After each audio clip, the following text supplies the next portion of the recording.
اسلام آباد high court full court meeting سے پہلے جسٹس سردار اعجاز اسحاق کا بھی 2 صفحات کے خط سامنے آ گیا۔ جسٹس بابر ستار کے خط کے بعد جسٹس سردار اعجاز اسحاق خان کے خط میں بھی نئی چارج شیٹ جاری کر دی گئی۔ خط کے متن کے مطابق فل کورٹ میٹنگ کے ایجنڈا میں اضافہ کریں کیونکہ پریکٹس اینڈ پروسیجر رولز کا گزٹ نوٹیفیکیشن ہو چکا۔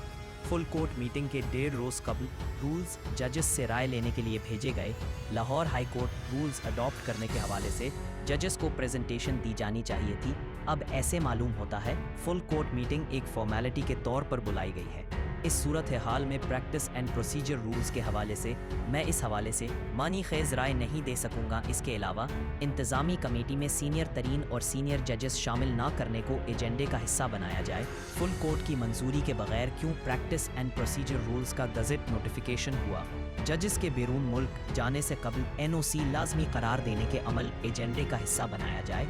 ماسٹر آف ہوسٹر چیف جسٹس ہونے کی بنا پر کیسز دوسرے بینچ میں منتقل کرنے کو ایجنڈے کا حصہ بنایا جائے بغیر فل کورٹ